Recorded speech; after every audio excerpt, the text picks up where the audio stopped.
आज के लेक्चर में हम पढ़ेंगे डिफरेंशिएशन ऑफ वेक्टर्स। डिफरेंशिएशन यानी कि वेक्टर्स में डेरिवेटिव कैसे लें, उसके लिए हमारे पास क्या क्या टर्म हमें चाहिए। तो उसके लिए हमें पहले टर्म हमारे पास चाहिए स्केलर फंक्शन क्या होता है ये हमें पता होना चाहिए, वेक्टर फंक्शन क्या होता है ये पता होना चाहिए, स्केलर फील्ड क्या होता है ये पता होना चाहिए, वेक्टर फील्ड जो है वो क्या होता है ये हमें पता होना चाहिए। अब स्केलर फंक्शन में हम जो लेंगे, स्केलर फंक्शन में डोमेन यानी कि फंक्शन जिसकी domain real number two real number, को डोमेन भी रियल नंबर रहेगी। यानी कि एफ ऑफ टी, टी एक रियल नंबर है और मान लीजिए कोई वैल्यू आ गई 3t², तो ये एक रियल नंबर है। यानी इस तरह का जो फंक्शन होगा वो हमारा स्केलर फंक्शन होगा। वेक्टर फंक्शन में हम डोमेन, क्योंकि वेक्टर हो गया तो वेक्टर से डिनोट कर लेंगे। डोमेन तो हम मान लीजिए रियल नंबर रखते हैं, लेकिन को डोमेन जो निकल के आएगी वो एक वेक्टर होगा, यानी कि R3 में जाएगा, जिसको हम वेक्टर एफ टी लिख सकते हैं। मान लीजिए 3 कोऑर्डिनेट होंगे उसके, F1i plus F2j plus F3k। ये एक तरह से इक्विवेलेंट फॉर्म है, यानी कि इसको हम ऐसे भी लिख सकते हैं वेक्टर को कि एफ टी वेक्टर की, क्योंकि R3 है इसका मतलब 3 dimension, 3 dimension, X axis, Y axis, Z axis, F1, F2, F3। अब आप कहेंगे यहाँ t है तो ये F1t है, यानी कि F1 जो है वो t का फंक्शन है, F2 भी हमारा t का फंक्शन है और F3 भी t का है। यानी कि स्केलर जो है वैल्यूज हैं, ये हमने स्केलर फंक्शन ऑफ किसका लिया है, रियल वेरिएबल। मतलब एक जो डोमेन ली है वो डोमेन हमारी R है केवल, ऑफ रियल वेरिएबल। इसी तरह वेक्टर फंक्शन जो लिया है हमने वो भी रियल वेरिएबल में ही लिया है, रियल वेरिएबल, क्योंकि जो यहाँ डोमेन है हमारी वो R है, रियल वेरिएबल या R का सबसेट। स्केलर फील्ड में जो हम है, इसमें हमारी जो डोमेन है वो हम R3 से लेंगे डोमेन एफ ऑफ। अब R3 है तो यहाँ 3 जो है हमारे कोऑर्डिनेट है। मान लीजिए हम यहाँ नाम दे देते हैं x, y, z, x axis के अलोंग, y एक्सिस के अलोंग, z एक्सिस के अलोंग कोई रिलेशन जो है इनमें बन गई है। मान लो x² y z, तो ये एक रिलेशन बन गई, तो ये इसको हम स्केलर फील्ड कहेंगे। यहाँ वेक्टर फील्ड में क्या है, फील्ड की यानी कि बात कर रहे हैं, यहाँ भी हमारी जो डोमेन है वो R3, और क्योंकि ये वेक्टर है तो को डोमेन तो हमारी R3 ही होगी। तो यहाँ हम f जो फंक्शन लिया हमने, तो यहाँ कोऑर्डिनेट x, y, z यानी कि ट्रिपल लेंगे, ट्रिपलेट। अभी देखो रियल में सिर्फ सिंगल t लिया था, यहाँ R3 है तो R3 में हम x, y, z, और वेक्टर है क्योंकि ये, तो कुछ ना कुछ मान लो xi plus x² z plus yz तो कोई ना कोई वैल्यू इस तरह का फंक्शन, क्योंकि वेक्टर है तो R3 में जाएगा। तो ये डोमेन पे ध्यान देना है अपने। स्केलर फंक्शन में डोमेन भी रियल नंबर ली हमने, को डोमेन भी रियल नंबर अगर रियल वेरिएबल का है, और वेक्टर फंक्शन रियल वेरिएबल का है तो डोमेन रियल नंबर लेकिन को डोमेन R3, क्योंकि वेक्टर बनेगा। स्केलर फील्ड में डोमेन R3 यानी कि x y z, x axis पे पॉइंट होगा, y होगा, z होगा, x y z, लेकिन वैल्यू टोटल निकल के आएगी वो रियल नंबर आएगी, स्केलर आएगी, यानी कि ये वैल्यू स्केलर है। लेकिन वेक्टर फील्ड में डोमेन और को डोमेन R3 होंगी, R3 का सबसेट होगा। तो ये 4 जो हमारे हैं, scalar function, vector function, scalar field, vector field, ये टर्म हमारी यूज होगी। अब हम आते हैं limit of a scalar function कि स्केलर फंक्शन की लिमिट कैसे निकालते हैं हम। कि स्केलर फंक्शन में क्या होता है, मान लीजिए आपका फंक्शन आर है, डोमेन डी जो है आर का सबसेट रख लेते हैं, D is a subset of R, the set of real number, D हमने आर का सबसेट रख दिया, और आर जो है रियल नंबर का सेट हो गया, ये रेंज में ले गए कोडोमेन।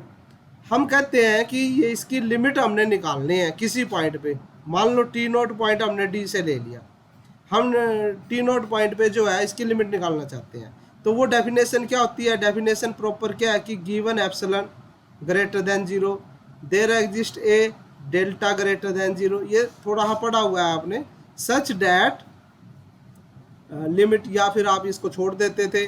फिर हम क्या करते थे कि जो लिमिट है एफ टी की, limit F T T goes to T naught, कोई ना कोई वैल्यू, मान लीजिए इसको ए नोट कह देते हैं हम कि ए नोट आती है वैल्यू, है ना, ए नोट, मान लो ए नोट जो है वो हमने ले लिया है क्योंकि वैल्यू निकल के आई तो आर में होगा, तो लिमिट एफ टी की T goes to T naught अगर ए नोट आती है, या इस चीज़ को हम ऐसा भी लिख सकते हैं, या और mod of F T minus A note, क्योंकि एप्सिलॉन की फॉर्म है, less than epsilon when ever, जब टी जो है टी नोट तक जाएगा, T minus T note less than delta, कि जब टी टी नोट तक जाएगा तो हमारी इसकी लिमिट जो है ए नोट होगी, तो वो हमारा लिमिट हम निकाल लेंगे। और फिर कंटिन्यूटी की अगर हम यहाँ बात करें कि फंक्शन जो स्केलर फंक्शन है वो कंटिन्यूस कब होगा, कंटिन्यूस कब होगा कि जब फंक्शन की वैल्यू जिस पॉइंट पे हम चाहते हैं कि टी नोट पे कंटिन्यूस हो, तो एफ ऑफ टी नोट ये वैल्यू हो गई, यानी कि जब हमारी ए नोट जो है वो टी नोट के बराबर हो जाएगा। कंटिन्यूटी कब आएगी कि जब लिमिट जो है एफ टी की T goes to T naught वो ये एफ ऑफ टी नोट ही आ जाए, तो हम कहेंगे कि हमारा जो फंक्शन है वो कंटिन्यूस है। अब हम बात करते हैं वेक्टर फंक्शन की, तो वेक्टर में भी डेफिनेशन यही है, बस वेक्टर है तो इसलिए वेक्टर नोटेशन आ गई है और कुछ नहीं है, यानी कि यहाँ हमने ये वेक्टर नोटेशन ले ली और डी सबसेट ऑफ आर, लेकिन जो कोडोमेन है वो R3 में चली जाएगी क्योंकि वेक्टर है हमारा। तो पॉइंट यहाँ डी से लिया, डी से हमने पॉइंट उसी तरह टी नोट लिया, मान लीजिए टी नोट पे लिमिट चाहते हैं, कोई वेक्टर है ए नोट R3 में से, तो ए नोट हमने वेक्टर ले लिया। फिर हमने इसकी लिमिट की बात की कि लिमिट एफ वेक्टर की limit T goes to T naught, और वो हमारी आती है ए नोट वेक्टर ही आएगी क्योंकि वेक्टर है तो वेक्टर की लिमिट जो है वो वेक्टर ही आएगी। या एप्सिलॉन डेल्टा डेफिनेशन में करें तो given epsilon greater than zero there exist a delta greater than zero such that, ये शॉर्ट में लिख देता हूं मैं S dot T dot, such that mod of F vector, क्योंकि ये वेक्टर है, F T minus A naught vector, ये भी वेक्टर होगा, less than epsilon whenever ये भी वेन एवर है हमारा कि टी माइनस टी नॉट, यहाँ ये क्योंकि t minus t not real number ही है so it is less than delta. अब इसी की बात करें कंटिन्यूटी पे, तो ए नोट जो है वो किसके बराबर हो जाएगा, ए नोट यानी कि वेक्टर एफ पे टी नोट की वैल्यू फिर कंटिन्यूस बन जाएगा, यानी कि ये लिमिट अगर हमारी कंटिन्यूटी की अगर हम बात करें तो ये वैल्यू हमारी किसके बराबर आएगी, यहाँ पर फिर हमारा ये एरो हो जाए, यानी कि यहाँ एरो लगा देंगे हम, ये वेक्टर एफ और ये वेक्टर एफ, यानी कि फिर हम इसके ऊपर एरो लगा देंगे अगर हम इसकी कंटिन्यूटी की बात करेंगे वेक्टर में। तो limit of a vector function, ये लिमिट की नोटेशन हो गई, ये एप्सिलॉन डेल्टा डेफिनेशन हो गई। और जब कंटिन्यूटी की बात करें तो ए नोट जो वेक्टर है हमारा ये हमारा इसके बराबर आ जाएगा vector F at the point T note, जिस पे हम देखना चाहते हैं कंटिन्यूटी वो एग्जैक्टली उसी के बराबर होनी चाहिए वैल्यू, तो वो हमारी कंटिन्यूटी हो जाएगी। तो ये टर्म थी हमारी कुछ। अब हमारी लिमिट से रिलेटेड एक इम्पोर्टेंट थ्योरम है कि एफ वेक्टर है हमारा टी पे, मान लीजिए, तो f1t x एक्सिस का कंपोनेंट, f2t y एक्सिस का कंपोनेंट, f3t z एक्सिस का कंपोनेंट। a वेक्टर ले लिया क्योंकि वो भी वेक्टर है, तो a1i a2j plus a3k। Then फिर ये कहता है कि लिमिट f वेक्टर की a, जो अभी हमने देखा कि f वेक्टर की लिमिट a कहे या a नोट, यहाँ a कह दिया हमने, ये a नोट ले लिया, तो a लिमिट आएगी। तो इसका मतलब क्या होगा कि f1t जो है वो a1 पे जाएगा, f2t जो है वो a2 पे जाएगा, f3t जो है a3 पे जाएगा। यानी कि कोऑर्डिनेट वाइज लिमिट हो जाएगी, x एक्सिस वाला x एक्सिस पे, y एक्सिस वाला y पे, और z एक्सिस वाला z पे। तो इफ एंड ओनली पे ये दोनों तरफ से है। जब ये इधर से भी ऐसा हो जाएगा तीनों के लिए, तो हमारी ये लिमिट जो है वो a आ जाएगी। इस थ्योरम को आप याद रखेंगे, ये इंपॉर्टेंट थ्योरम है जिसको हम यूज करेंगे।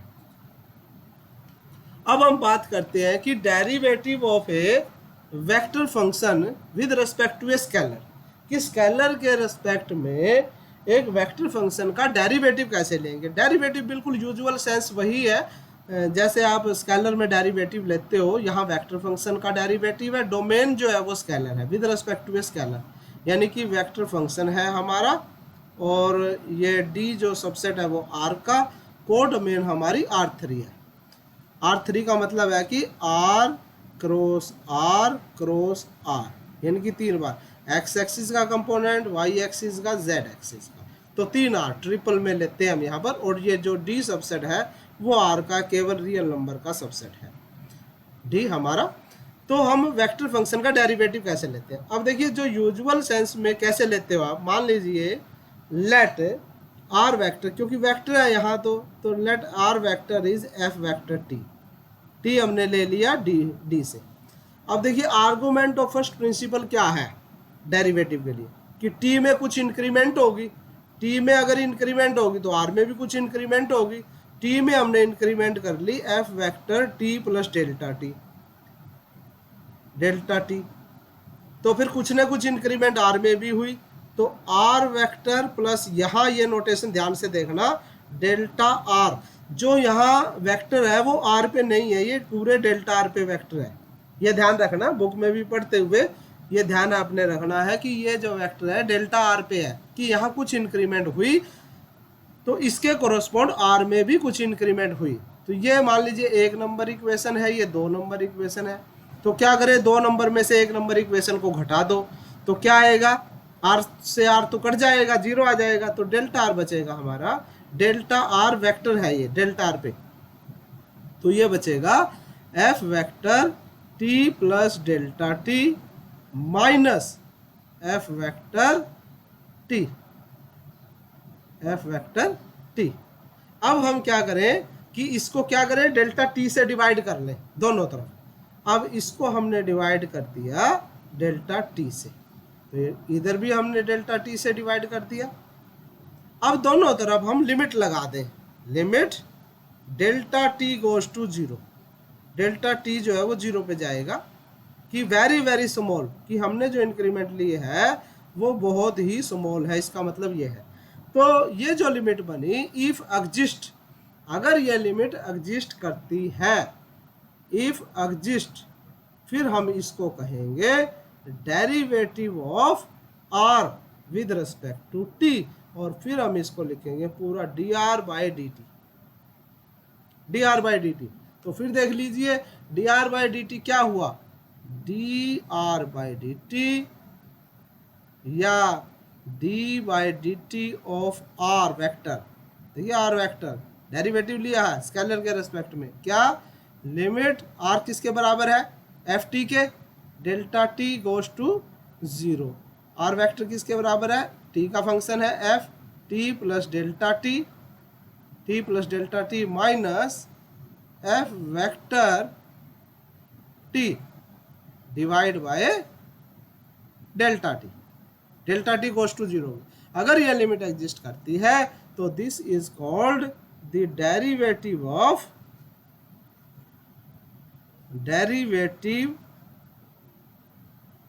r विद रिस्पेक्ट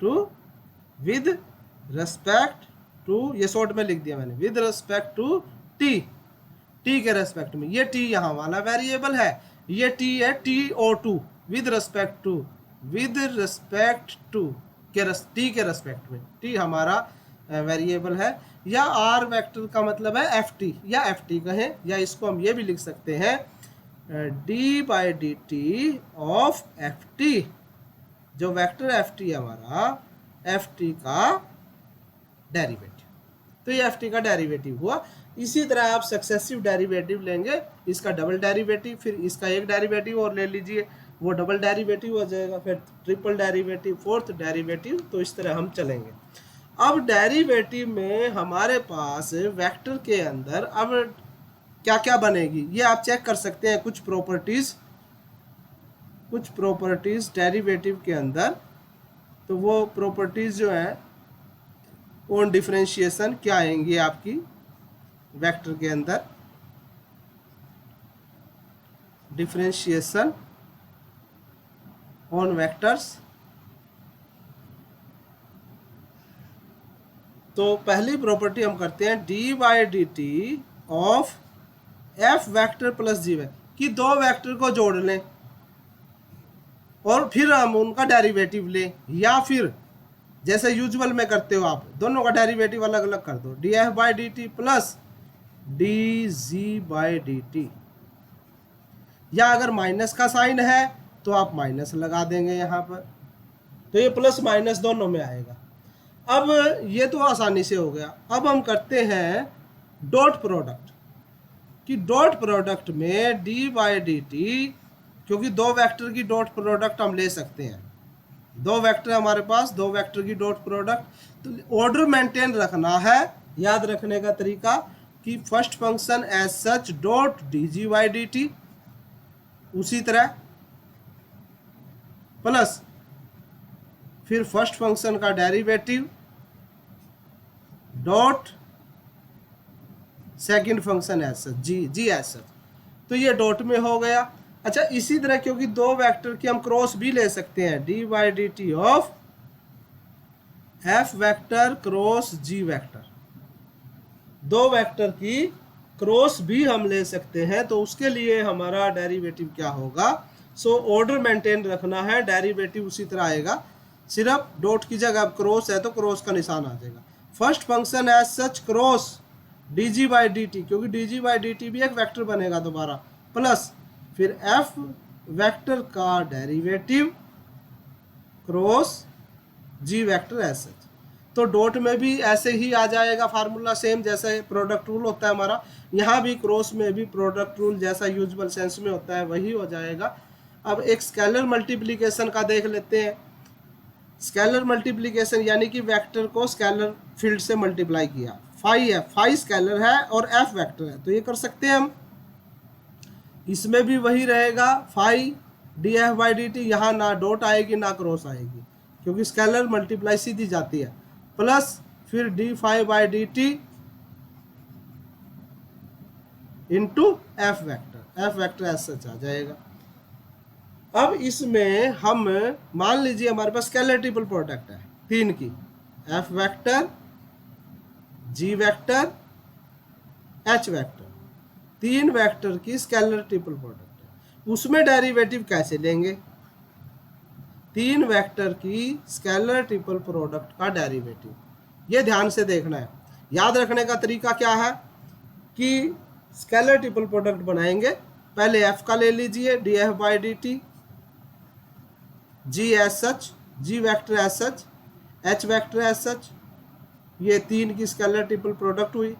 फिर क्या करेंगे, plus f vector as such, फिर हम स्केलर ट्रिपल प्रोडक्ट की बात करें dg/dt, फिर g का लेंगे dg/dt, और फिर h वेक्टर एज सच, यानी कि ये स्केलर ट्रिपल प्रोडक्ट आएगी, प्लस फिर f as such, g as such, और h पे dh/dt, यानी कि एक जो स्केलर ट्रिपल प्रोडक्ट थी उसका जब आपने डेरिवेटिव लिया तो वो तीन तरह की स्केलर ट्रिपल प्रोडक्ट में बदल गई, कि f df/dt scalar triple product df/dt, पहला जो नंबर है वो df/dt आ गया, दूसरा जो है वो g एज सच है, तीसरा जो है वो एच एस एच है। अच्छा, इसका प्रूफ हम देख लेते हैं, इसको प्रूफ करते हैं हम इसका। आइए इसका प्रूफ देखते हैं। प्रूफ बाकी आप आसानी से कर सकते हो। D by D T scalar triple product F vector ji vector H vector, ये ओपन ब्रैकेट डेरिवेटिव के लिए डी बाई डी टी है बाहर। अब हम क्या करते हैं, पहले इसकी डेफिनेशन लगा देते हैं डी बाई डी टी। अब ये स्केलर ट्रिपल प्रोडक्ट क्या होती है, F dot G vector cross H vector. अब जी वेक्टर क्रॉस एच वेक्टर को इकट्ठा मान लो, ये एक है और ये एफ है। अब दो वेक्टर की डॉट प्रोडक्ट का डेरिवेटिव क्या हुआ, F vector as such dot D by D T of G vector cross H vector plus फिर एफ वेक्टर का derivative D F by D T dot dot G vector cross H vector, ये as such हो गया। अब देखिए यहाँ तो जी, ये तो एस सच हो गया। पहले वाले को देखो जरा, एफ डॉट, इसके बाद डेरिवेटिव है क्रॉस का, ये क्रॉस का डेरिवेटिव वाला फार्मूला लगा दो, एफ डॉट फिर ब्रैकेट ओपन। अब ये दोनों में प्रोडक्ट रूल लगेगा, यहाँ क्या होगा, G as such cross D H by D T D H vector by D T D H vector by D T, ठीक हुआ, प्लस फिर जी का D G by D T cross H vector as such plus, अब ये तीसरे वाला ध्यान से देखो, D F by D T, इसको इकट्ठा मान लो, डॉट जी क्रॉस एच, ये तीन की स्केलर ट्रिपल प्रोडक्ट बन गई, किसकी, D F by D T G vector और एच वेक्टर, ये स्केलर ट्रिपल प्रोडक्ट बन गई। अब ये जो दो रह गए, बाहर डॉट है तो एफ की डॉट जाएगी पूरे के साथ, फिर एफ की डॉट जाएगी इसके साथ, तो क्या आएगा, F dot G vector cross D H by D T plus फिर एफ की डॉट जाएगी किसके साथ, D G by D T cross H vector, और तीसरे वाली तो वो स्केलर ट्रिपल प्रोडक्ट ही बन चुकी है। So this is equal to D F by D T फिर जी वेक्टर और एच वेक्टर, ये तो स्केलर ट्रिपल प्रोडक्ट बन चुकी है। अब ध्यान से देखो, ये वाली क्या हुई, ये भी तो स्केलर ट्रिपल प्रोडक्ट हो गई, एक बार डॉट फिर क्रॉस, तो ये किसकी स्केलर ट्रिपल प्रोडक्ट हुई, F dot F G H, ये स्केलर ट्रिपल प्रोडक्ट हुई एफ जी एच। एक मिनट, ये हो गई आपकी